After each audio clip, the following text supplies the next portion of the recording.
আসসালামু আলাইকুম। এখন আমরা কপোতক্ষ নদ কবিতাটির টাইপ 4 নিয়ে আলোচনা করব। টাইপ 4 এ আছে সনেটের বৈশিষ্ট্য। আমরা একটু দেখে দিব এখানে সনেটের বৈশিষ্ট্য কি কি আছে, খেয়াল করব ভালো করে। মানে আমরা সবাই জানি কপোতক্ষ নদ এই কবিতাটি হচ্ছে একটি সনেট কবিতা, অর্থাৎ চতুর্দশপদী বলি কবিতা। এখন এই সনেট কবিতার বেশ কিছু প্রশ্ন আসতে পারে, তো আমরা দেখিনি এখান থেকে কেমন ধরনের প্রশ্ন আমাদের পরীক্ষাতে আসবে। আমাদের 24 নম্বর প্রশ্ন, 24-এ কি আছে? চতুর্দশপদী কবিতাকে ইংরেজিতে কি বলে? অক্টাভ না, সেস্টেট না, সনেট। সঠিক উত্তর হচ্ছে সনেট। এদিকে একটা শব্দ আছে হিম, এটার উচ্চারণটা হচ্ছে হিম। এখন এটা আমাদের সঠিক উত্তর না, তারপর আমি একটু বুঝাই দিই এই অপশনটাতে আসলে কি বলেছে। হিম জিনিসটা হচ্ছে একটা ভক্তিমূলক গান, অর্থাৎ সৃষ্টিকর্তার জন্য বা ঈশ্বরের জন্য প্রশংসনীয় একটা গান গাওয়াই হচ্ছে হিম। যেমন গির্জা আজকে, মানে আমি একটা উদাহরণ বলছি, আজকে গির্জাতে ঈশ্বরের নামে হিম গান রচনা করা হয়েছে, তার মানে ঈশ্বরের নামে প্রশংসনীয় সূচক একটি গান বলা হয়েছে। তারপরে আমাদের 24-এর উত্তর হবে 3 নাম্বার। এবার আমরা 25-এ, সনেটে কয়টি চরণ থাকে? আমাদের 2 স্টার দেওয়া আছে। এটা চতুর্দশপদী বলি কবিতা, তাহলে সঠিক উত্তর হবে 14টি।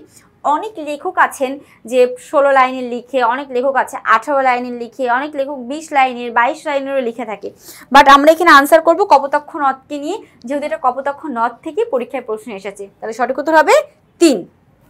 আচ্ছা, আমরা চলে যাই 26-এ। 26-এ কি আছে ভালো করে লক্ষ্য করি। 26, সনেটের প্রথম 8 চরণের স্তবককে কি বলে? 3 স্টার দেওয়া আছে। 8 চরণ। আমাদের এই সনেট কবিতাটি হচ্ছে 14 লাইনের, 2 ভাগে বিভক্ত, যার প্রথম ভাগ হচ্ছে 8 লাইন, পরবর্তী দ্বিতীয় ভাগ হচ্ছে 6 লাইন। আর আমাদের প্রশ্ন করেছে 8 লাইনে কি থাকে? 8 লাইনের একটা নাম থাকে, যেমন আমার নাম শিরিন, অনেকের অনেক নাম থাকতে পারে। তো এক একজন মানুষকে পরিচিতি লাভ করিয়ে দেওয়ার জন্য তার একটা নির্দিষ্ট নাম থাকে। তো এখানে সনেটের 8 চরণের একটা নাম হচ্ছে অষ্টক। বাকি ষষ্ঠ বলা যাবে না, অষ্ট বলা যাবে না, শতকও বলা যাবে না। আর বাকি 6 লাইনের নাম হচ্ছে শতক। আচ্ছা ফাইন। 27 নম্বর প্রশ্ন দেখব। চতুর্দশপদী কবিতা অষ্টকে কি থাকে? নাম আছে, এটার মধ্যে একটা ব্যাখ্যাও থাকবে। অষ্টকের মধ্যে কি থাকে? যেমন আমি শিরিন, আমার নাম শিরিন, এখন আমি ভালো না খারাপ, আমি কেমন, সেটার মধ্যে কি থাকে সেটা এখানে বোঝানো হয়েছে। চতুর্দশপদী কবিতা অষ্টকে থাকে ভাবের প্রবর্তনা। উত্তর হচ্ছে ক। ভাবের ব্যাখ্যাও থাকবে না, উপসংহার শেষও থাকবে না, ভাবের পরিণতিও থাকবে না, অর্থাৎ ভাবের প্রবর্তনা থাকবে। অর্থাৎ ভাবটা কি প্রকাশ পেয়েছে, তোমার মনের অনুভূতিটা অষ্টকে লেখা থাকবে। এটা কারেক্ট আনসার। এবার আমরা 28 নাম্বার দেখবো। 28, কপোতক্ষ নদ কবিতা অষ্টকের মিল বিন্যাস কি? দেখো অষ্টক নিয়ে পরীক্ষা অনেক প্রশ্ন আসে। তো অষ্টকের মিল বিন্যাস, একটা মিল বিন্যাস থাকে প্রথম লাইনের সঙ্গে শেষ লাইনের একটা মিল বিন্যাস থাকে, এটাকে মিল বিন্যাস বলা হয়। প্রথম লাইনের সঙ্গে শেষ লাইনের একটা, পরবর্তী লাইনের একটা মিল থাকে, যেমন প্রথম লাইনের সঙ্গে দ্বিতীয় লাইনের শেষে একটা মিল, বা প্রথম লাইনের সঙ্গে তৃতীয় লাইনের শেষে একটা মিল।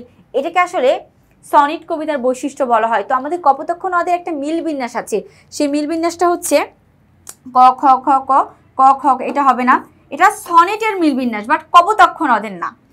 তারপরে হচ্ছে ক খ খ ক, এটাও না, ক খ ক খ ক খ, এটাও না। সঠিক উত্তর হচ্ছে ক খ ক খ ক খ খ ক, অর্থাৎ 4 নাম্বারটা আমাদের কারেক্ট আনসার। ওকে, এবার আমরা 29 নাম্বার প্রশ্ন দেখবো। সনেট কি? দেখো সনেট কি? ছোট গল্প? মোটেও না। উপন্যাস? মোটেও না। প্রবন্ধ? একদমই না। 14 লাইনের একটি কবিতাকে সনেট কবিতা বলা হয়ে থাকে। তো এইভাবে সহজভাবে পড়াশোনা করার জন্য আমাদের ইজি সিরিজের সকল বই তুমি সংগ্রহ করে ফেলতে পারো। আসসালামু আলাইকুম।